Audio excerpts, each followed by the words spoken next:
அன்பானவர்களே, இன்றைக்கு அநேகர் தேவனை தங்கள் பலனாக வைத்துக் கொள்ளாமல் அவர்கள் கண்கள் ஐஸ்வர்யத்தின் மேல் வைக்கப்பட்டு அதையே சார்ந்து வாழ்ந்து கொண்டிருக்கிறார்கள்.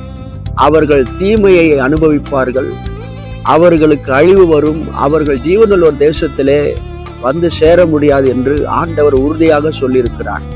வேதம் சொல்லுகிறது, நீதிமொழிகள் 11ஆம் அதிகாரம் 28வது வசனம், தன் ஐஸ்வர்யத்தை நம்புகிறவன் விழுவான், நீதிமான்களோ துளிரை போல தழைப்பார்கள். ஐஸ்வர்யத்தை நம்புகிறவர்கள் காய்ந்த இலையை போல விழுந்து விடுவார்கள் என்றும், ஆனால் தேவனை சார்ந்து கொள்கிறவர்கள் அவர்கள் தழைப்பார்கள் என்று சொல்லப்பட்டிருக்கிறது. ஆம் பிரியமானவர்கள், ஆண்டவராகிய இயேசு கிறிஸ்து ஐஸ்வர்ய சம்பன்னராயிருக்கிறார். அவருக்குள் சகலவித ஐஸ்வர்யங்களும் அடங்கி இருக்கிறது. வானத்துக்குரிய பூமிக்குரிய சகல ஐஸ்வர்யமும் அவருக்குள் இருக்கிறது. நம்மை ஐஸ்வர்யவான்களாக மாற்றுவதற்காக அவர் தரித்திரரானார்.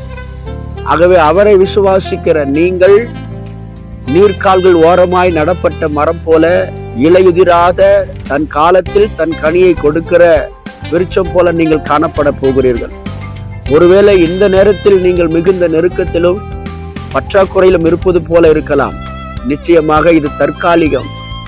இயேசு உங்கள் வாழ்க்கையில வந்திருக்கிறபடினால் அவர் உங்களை தாழ்ந்த நிலையில் உங்களை விடப்போவதில்லை, தரித்திரத்திலே உங்களை வைக்கப் போவதில்லை. உங்கள் குடும்பங்களிலே பொருளாதாரத்திலே ஒரு அற்புதம் செய்வார், வருமானத்திற்கு வழியை திறப்பார்.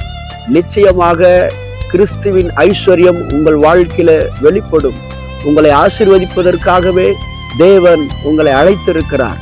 இன்றைக்கு இருக்கிற இந்த தரித்திரம் மாறி நீங்கள் நல்ல நிலையில வரப்போகிறீர்கள்.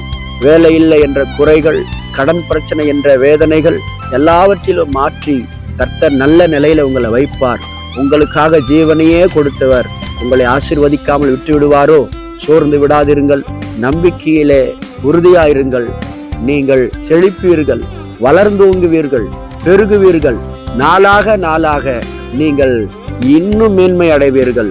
உங்களுடைய உயர்வையோ பெருக்கத்தையோ எந்த தீய சக்தியாலும் எந்த மனித சக்தியாலும் தடை செய்யவே முடியாது. இயேசு உங்கள் பட்சத்தில் நிற்கிறார். உங்கள் குறைகள் நிறைவாய் மாறும், ஆசீர்வாதமாயிருப்பீர்கள். ஆண்டவர் உங்களை அற்புதமாய் நடத்துவார். ஆமேன்.